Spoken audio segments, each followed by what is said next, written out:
ele conseguiu definir um canal onde tu podes sintonizar e sentires o espectro de tudo o que é esta diáspora africana em Portugal e trazer essa Portugalidade e fazer com que ela se fundisse sem que tu sentisses uma colonização, estás a ver? Eu não sinto que o branco apropriou-se de sons de África, não, eu sinto que ele bebeu dessa matriz e ele a honra com toda a dignidade, estás a ver? E faz-nos pensar. Eu muitas vezes este gajo é mais black do que eu na pulsação com que ele consegue imprimir a estes ritmos e depois traz, lá está o que ele conseguiu adquirir com as viagens que deu à volta do mundo e acho que qualquer pessoa que trabalhe com ele sai vitorioso, estás a ver? Acho que hoje em dia a música, não só de Lisboa, mas a música que sai um bocadinho pelo mundo inteiro, tem uma grande influência e os Buraco e o Branco tiveram a sua quarta parte grande de influência nesse sentido.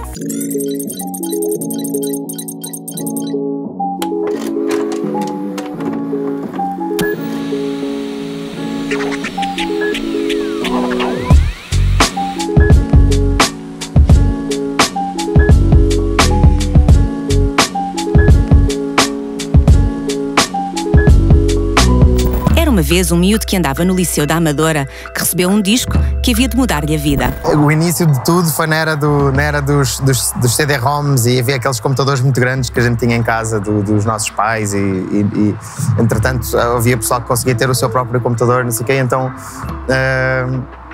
circulava um bocadinho tudo, circulavam CD-ROMs com música, com filmes, com tudo e um dia apanhei um com programas de produção musical crackado que fez-me um bocadinho, por curiosidade, comecei a instalar uma série de coisas, comecei a experimentar e pronto, no espaço de uma semana e meia estava completamente viciado em fazer beats, primeiro no software que se chamava Fruity Loops na altura, hoje em dia chama-se FL Studio, mas instalei uma série de coisas e fui experimentando uma série de coisas e depois a partir daí também perceber que podia gravar coisas, tinha um mini disc com um microfonezinho, podia gravar coisas no meio da rua, importar isso para dentro do Fruity Loops, tentar fazer alguma coisa com isso e isso basicamente assim num espaço muito rápido, penso que talvez durante o meu 9º, 10º ano transformou-se tipo no meu universo interno, talvez 10º ano já. Tive uma fase ainda de tentar tocar, acho que a entrada na música é sempre mais simples através de um instrumento normal, não é? Tipo uma viola, uma coisa assim, ofereceram-me uma viola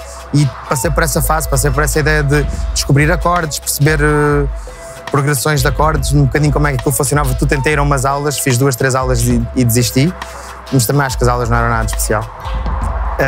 Mas sim, eu sempre vi essa pequena introdução da guitarra, esses anos aí antes de descobrir os softwares de música, para mim foram interessantes enquanto um bocadinho de informação de teoria musical, depois permitiu-me aproximar depois a produção musical eletrónica também, se há de uma forma um bocadinho mais não tão só focada nos beats e na percussão e nessa parte, mas também focada na ideia de canções e em estruturas de canções e isso tudo, que era uma coisa que eu também ouvia muita música desse tipo em que muitas vezes ficava a pensar porque é que estas pessoas demoram 2 minutos só para que a canção comece, não é? Tipo, essas estruturas sempre fizeram confusão, então fui usando um bocadinho isso tudo, eu sinto que esse foi um bocado a fase de tubo de ensaio.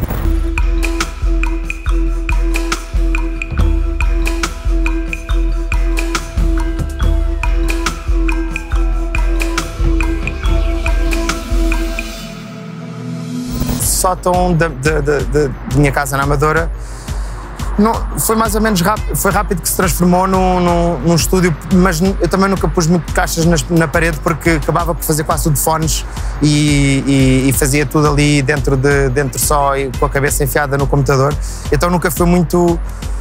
Nunca tentei transformar aquilo lá num espaço de ensaio ou num espaço de criação com muitas pessoas, era mais um espaço de criação musical que eu chegava a casa e fechava-me ali, punha os fones e não saía de lá, portanto nem tinha colunas, nunca tive assim colunas, nem tinha comprei uns giradiscos para tentar samplar coisas e tinha um giradiscos assim meio antigo que tentava samplar, mas também entrava tudo diretamente para o computador, portanto nunca tive muito nunca tentei muito ter a casa transformada no estúdio, até porque o meu pai também usava o computador e não dava muito jeito, mas depois mais tarde, se calhar talvez entre essa fase de 98 e depois ter arranjado assim um espaço para trabalhar já um bocadinho mais não digo profissional, mas um bocadinho mais trabalhado, foi depois em 2004, portanto, talvez uns 5, 6 anos entre o CD-ROM com os programas piratas e um espaço de trabalho já com colunas, com monitor, em que eu podia convidar outros artistas a virem e ter assim uma relação mais social com a música. No início, para mim, a música era mesmo um ato de experimentalismo, não é? Trial error, aquela coisa de tentar perceber o que é que pode funcionar e o que é que pode não funcionar, tentar observar reações de pessoas. Mostrava a alguns amigos, mas nada de especial. Na altura estávamos todos, alguns amigos meus a ter carro e não sei o quê, então às vezes gravava alguns CDs e lançava tipo um bocado o desafio de mostrar coisas. Eles só desapoiavam imenso, mas dava para perceber que era aquele apoio de ser amigo, mas pronto, obviamente dá sempre uma boa energia.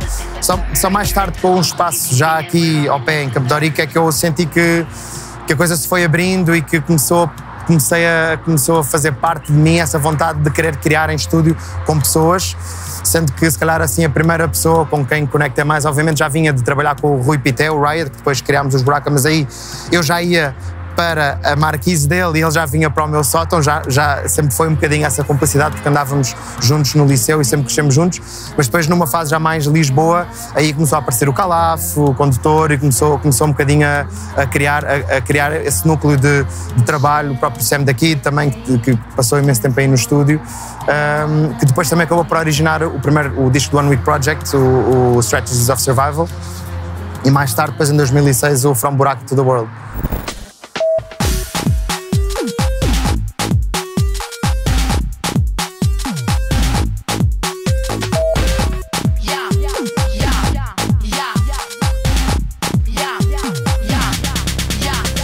Os Buraca Som Sistema nasceram como resultado de uma residência no Clube Mercado. Eu conheci o Branco já há muito tempo, foi quando o Sam daqui estava a gravar o Praticamente. Foi nessa, ele ainda era o Lil Jon. O Branco foi a pessoa que eu depois conheci com a mesma seriedade e a mesma forma de abordar a música. Então fiquei encantado, mas nunca tínhamos trabalhado juntos e só começámos mesmo a trabalhar precisamente em 2018, quando fizemos a Nova Lisboa. Pessoalmente só o conheci quando comecei a fazer coisas com os Buraca.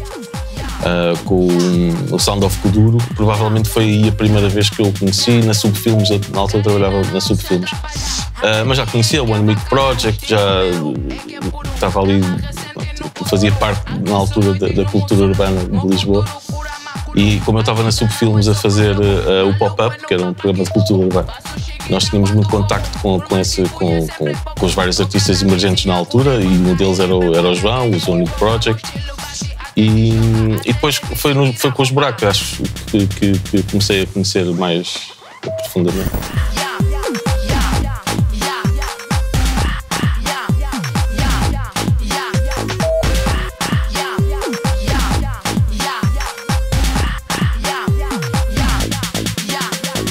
Os Buraca nasceram mesmo de uma noite, não é? A ideia de transformar uma noite num clube, uma noite mensal num clube, em que nós sentimos que a conexão acabava por ser tanta que sentimos que tinha que ser um bocadinho mais do que isso, não é? Nós começámos essa noite com a ideia de fazer uma série de edits, remixes, versões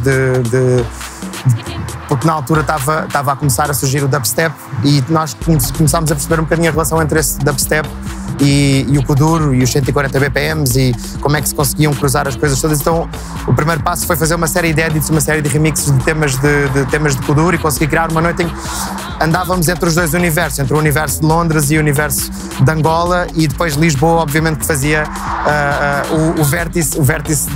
o terceiro vértice do triângulo, e essa foi um bocadinho a triangulação no qual foi criada essa noite.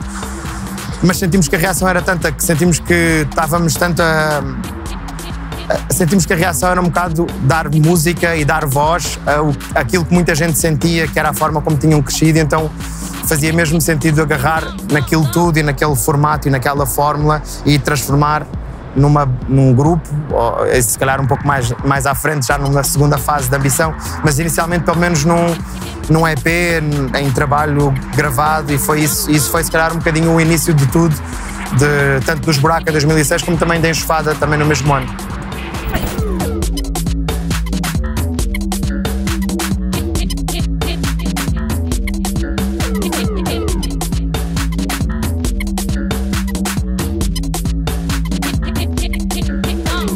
Com Buraca eu senti a liberdade de expressão. Sempre fui uma pessoa que sempre ouviu muito Kuduro, que sempre ouviu Kizomba, mas sinceramente haviam coisas que eram meio cheesy, que eram usadas ali nos instrumentais, que não faziam com que eu ouvisse em casa como quando escutava um álbum de new soul ou de funk ou algo do género.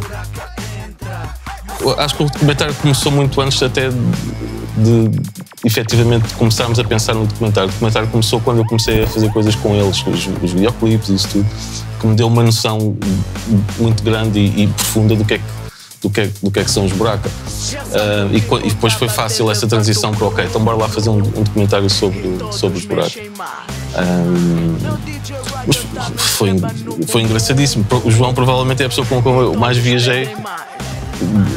É a pessoa com quem eu mais viajei, portanto acabámos por criar esse laço a partir dos Buraca que depois se transpôs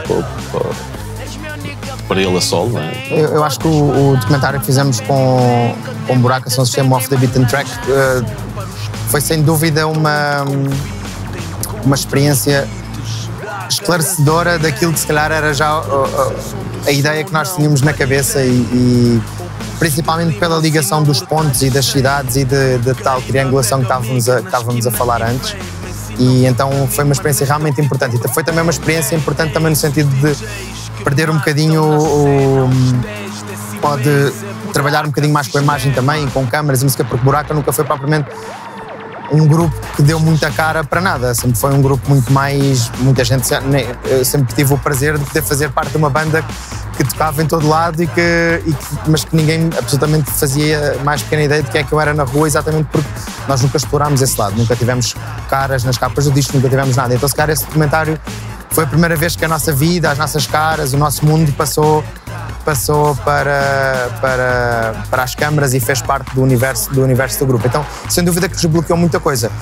Agora, se teria havido ou não um Atlas em 2015, eu acho que talvez tivesse havido na mesma, porque da mesma maneira que na altura pensámos em conjunto, mas também fizeram parte do Off the Beaten Track as minhas ideias e aquilo que já eram coisas que eu queria fazer, também essas mesmas ideias foram aplicadas para o disco do Atlas, que no fundo o Atlas nasceu ainda se antes do fim de Buraca se chama, porque começou um bocadinho como um desafio e como uma experiência, não é? A ideia de ir a 5 estúdios diferentes e a 5 cidades diferentes, tentar gravar com o máximo de artistas e tentar que isso fizesse sentido enquanto uma obra, enquanto um álbum.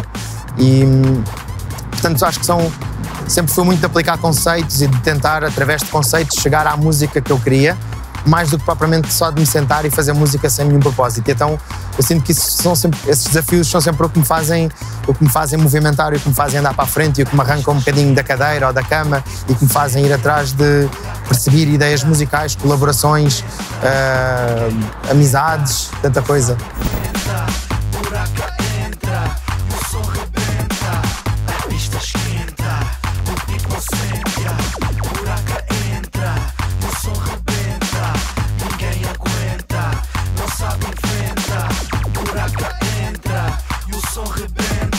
Com Buraca eu não imaginava branco, eu imaginava o coletivo, eu imaginava eles todos, o Riot, o Condutor, o Calaf, o Branco. Mas quando o Branco me aparece a solo e traz todas aquelas vozes que ele foi recolhendo nos campos que fazia com a Red Bull Academy, eu fui sentindo, uau, este gajo está-me a trazer um tempero que já não é só a réplica do que eu ouço dos Estados Unidos. É precisamente todo um espectro novo, com línguas novas e com sonoridades novas muito bem conseguidas.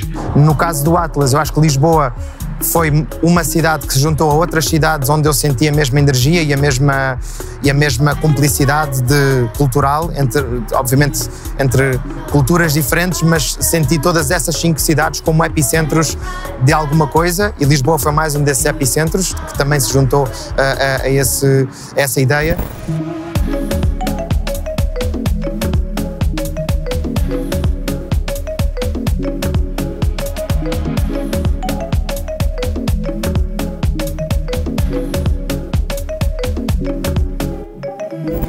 depois no nosso, a perspectiva foi um bocadinho diferente, porque foi mais tentar fazer com que o mundo encaixasse na cidade e tentar ver como é que, através da perspectiva de Lisboa, se conseguia interpretar uma série de movimentos diferentes do mundo inteiro, que passaram por...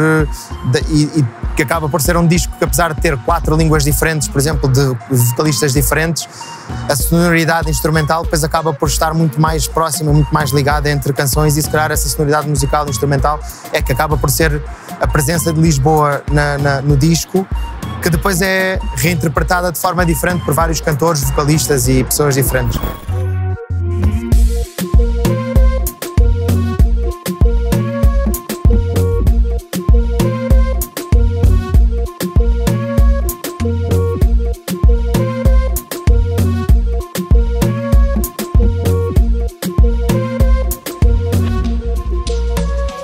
O João é uma pessoa super inteligente. Pronto.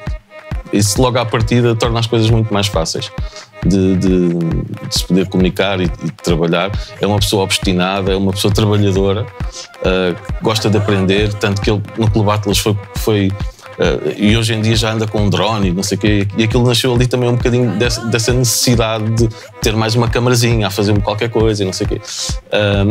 Eu diria que é fácil, porque acho que comunicamos bem um com o outro. Há um momento que define a sua suprema assinatura enquanto produtor. Crescer é saber e amar, certeza sem fim. Quem me vai dizer no amor o que é bom ou ruim?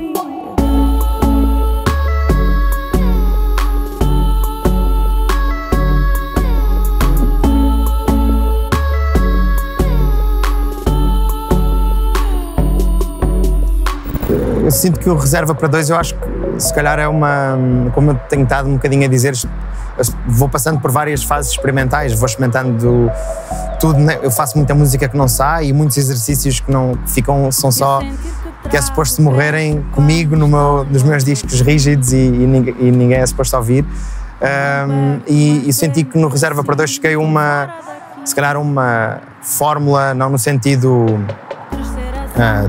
depois como algo que eu fosse querer repetir em todo lado, mas numa forma enquanto uma conjugação de fatores muito interessante, em que eu senti que enquanto produtor tinha uma voz, talvez através da manipulação do sample de voz da Mara, que acabou por virar um bocadinho o lead da música. Senti que acabei por conseguir ter uma voz e acabei por, nesses instantes, eu enquanto produtor estava a falar diretamente para os ouvidos de quem me estava a ouvir.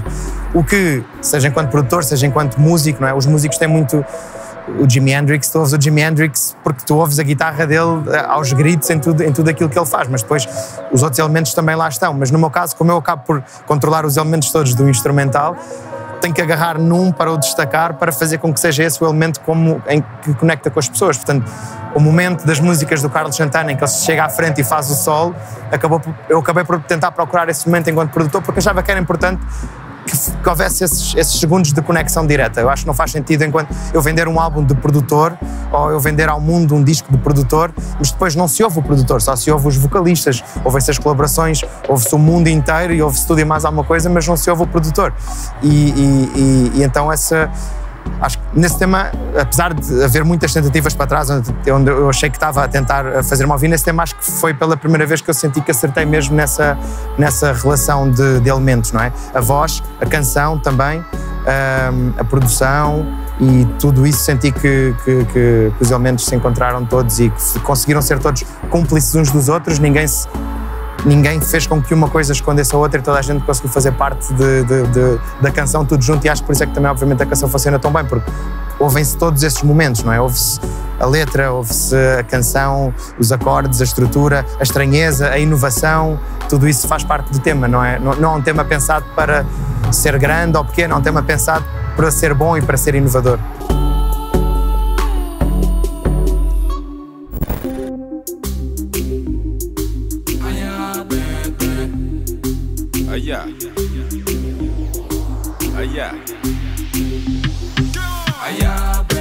Somos os tais que viraram pais, firmes e constantes, produzimos diamantes. Somos os tais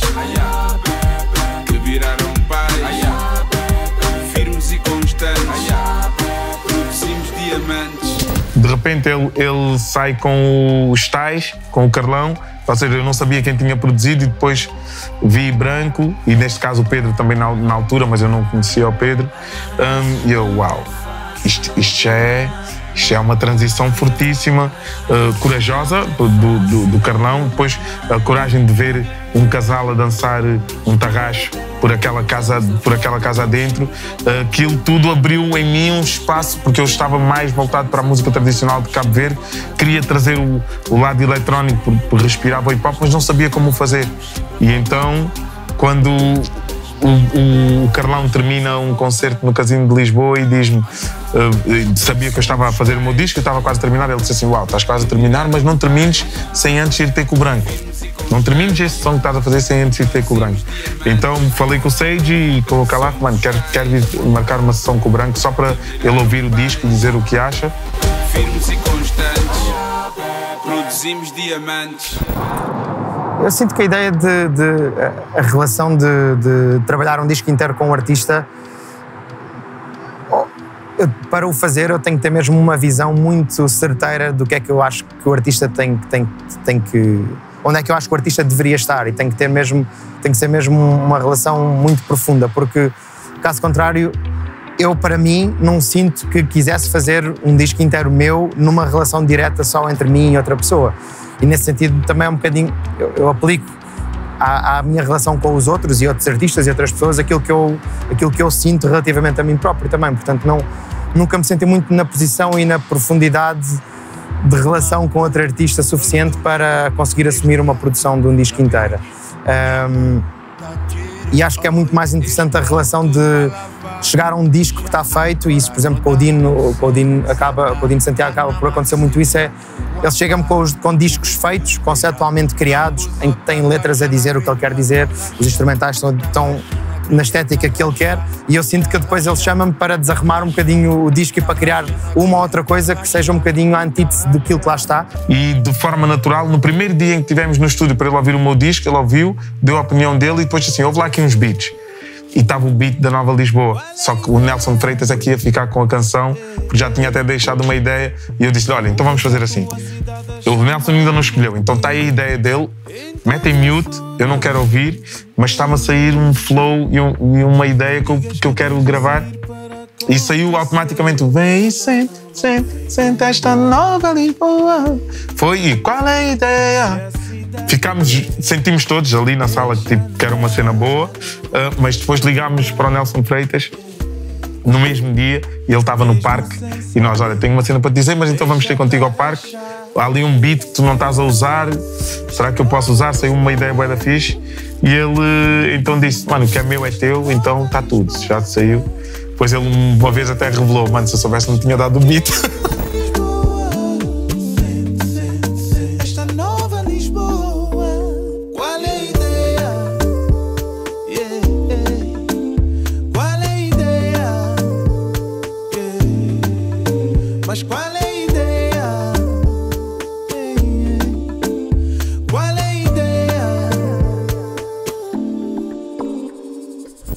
Eu ando sempre um bocadinho à procura de alguma coisa que venha preencher um espaço que não exista. Acho que esse é sempre... Ou por outra, o espaço existe, mas ainda não está reconhecido como tal. E eu sinto que esses momentos de crossover são, para mim, a coisa mais interessante na música, que são temas ou artistas ou álbuns ou o que quer que seja que vem existir num sítio em que toda a gente, quando ouve, faz imenso sentido, mas na realidade não havia nada a acontecer naquele registro antes. Isto aplica-se, por exemplo, na minha opinião, falando de um artista com quem já trabalhamos há algum tempo, que é o Doutorado Pro, em que fala-se tanto deste som de Lisboa, fala-se tanto destes produtores e desta ideia meio da batida de Lisboa, mas até ao momento, antes de sair um tema que nós acabámos por lançar com ele chamado African Scream, não havia propriamente um hino que desse um bocadinho cara, tronco e membros a essa cena, e uma música que chegasse realmente ao mundo inteiro e que fosse ouvida e que aparecessem milhares de vídeos de dança e que no fundo seria a música que se usaria para explicar a alguém, não é? Aquela música, tem sempre aquela frase: se os extraterrestres algum dia chegarem à Terra, como é que a gente lhes explica o que é isto que andamos a fazer? E aí isso vai-se falar por músicas, vai-se falar através de obras de arte, acho eu. Da mesma maneira, isso aplica-se obviamente a um Kalemba, o Wega Wega de Buraco Som Sistema, ou um Tudo Certo, ou um Nova Lisboa, ou quer que seja uma série de canções que foram sendo trabalhadas e desenvolvidas com um trigger, não é? Para causar uma consequência.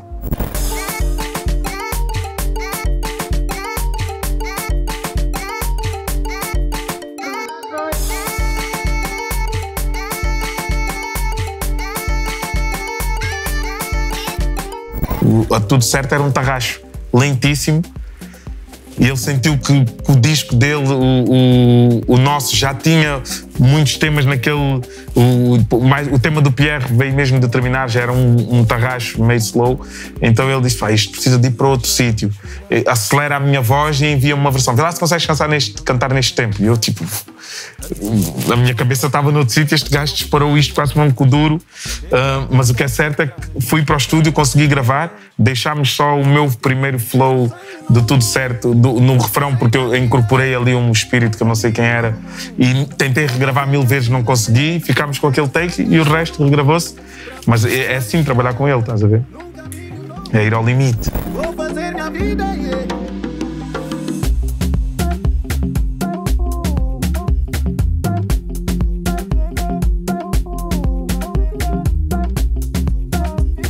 É enxofada pode ter nascido pela necessidade de editar Buraco Som Sistema, mas hoje é uma editora com uma marca inegável. Enxofada resume-se a tentar proporcionar experiências, seja através de ouvir um disco, ou através de ir a uma noite, ou através de ir a um concerto, ou comprar uma camisola, ou o que quer que seja. São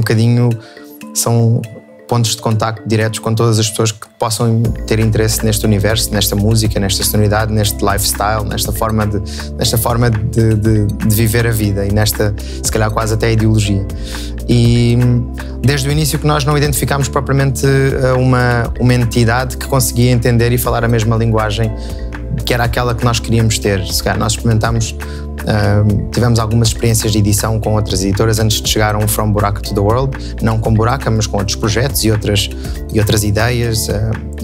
Na altura tínhamos produzido um disco para o Calaf, que depois acabou por nunca sair. O próprio projeto One Week Project também saiu na Moviplay na altura. E sentimos, não bem nem mal, antes pelo contrário, mas sentimos que nunca estávamos propriamente a sentir-nos em casa. Éramos sempre parte de uma coisa que não tinha propriamente, se calhar, a linha editorial, não é? Por assim dizer, que nós gostávamos que tivesse a linha editorial certa na qual a nossa música tivesse contextualizado.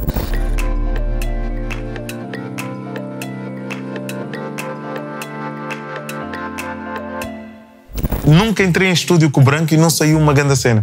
Mas as pessoas depois só ouvem a canção, mas o processo é que tem a sua piada. É o produtor mais exigente que eu já tive. E não é porque estamos a falar dele, é que eu desabafo isso com o Calaf, desabafo com toda a gente. E dá gosto porque realmente vamos ao estúdio e parece que saímos com uma grande ideia e ele sente que é uma grande ideia e depois, passado umas horas, estive a mexer nisto aqui, se calhar vamos rever a letra, vamos não sei o quê.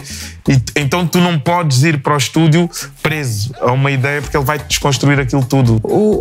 Eu confesso que o Clube Atlas nasceu de forma super orgânica. Eu já tinha aquilo tudo na cabeça, já sabia com quem é que eu queria falar, já sabia as cidades que eu queria ir. Era mesmo um projeto que eu tinha desenhado na cabeça, ainda não tinha passado para papel, mas foi-me relativamente simples. Obviamente que houve alguma pesquisa depois, porque obviamente que chegámos a um formato do que é que seria um episódio da série e obviamente que isso teria que ser complementado com outras coisas que se calhar não estavam na minha mente à partida, mas foi mais ou menos simples conseguir delinear todos os episódios, pensar em todas as cidades, pensar em quem iam ser os artistas-chave em todos os episódios.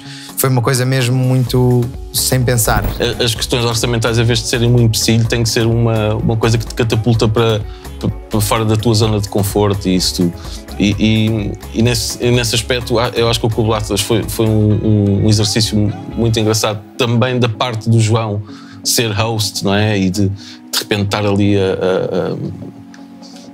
a fazer um papel que também nunca tinha feito, como a parte toda técnica de fazer som, de fazer câmara, de passar cartões, de não perder o material, de não ser roubado, pá, aquelas coisas normais.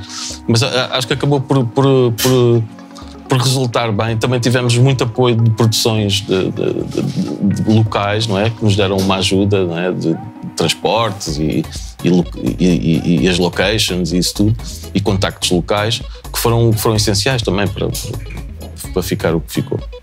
Foi uma relação muito intensa com o João Moreira, de andarmos na estrada um bocadinho para todo o lado.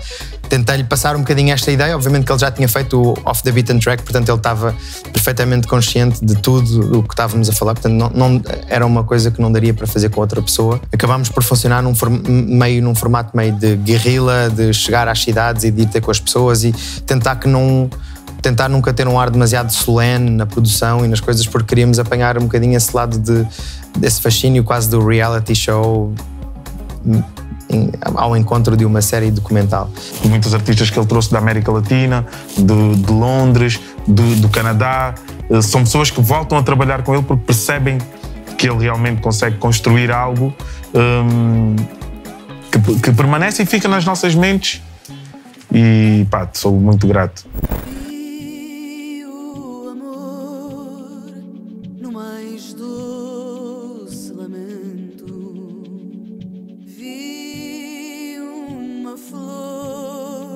A bailar com o vento, vi na areia o barco onde tu vieste e a tua boca de amor silvestre. Ai, porque vejo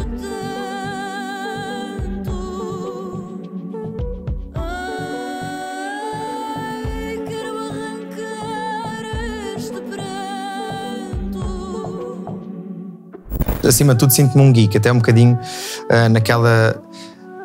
Nunca consigo deixar de me surpreender de outras pessoas perceberem o que eu estou a fazer e quererem acompanhar e quererem ir ver. Isso para mim é sempre tudo meio surpreendente, porque no fundo isto passa por ser uma atividade que eu iria fazer independentemente de ter audiência ou não ter audiência. Eu acho que fazer música ou fazer o que faço ou as ideias por trás de todos os projetos e dos últimos, se calhar, vá lá, 15 anos de trabalho, mais ou menos, são ideias que eu tenho na cabeça e sempre tive e que obviamente foram desenvolvidas e exemplificadas por uma série de conversas com amigos e pessoas, não é? Do Calaf e uma série de pessoas que sempre fizeram parte dessa construção desse universo. Mas acima de tudo sempre me senti muito como alguém que tinha descoberto ali uma forma técnica de fazer alguma coisa no computador e que isso tanto poderia ser, sei lá, ou edição de vídeo ou programação de software ou o que quer que seja. No meu caso acabou por acontecer para a música e eu acho que a música eletrónica permite um bocadinho isso, permite que pessoas não artistas deixem a sua marca também na cultura e no mundo da música. Eu acho que isso para mim é um conceito interessante, porque estamos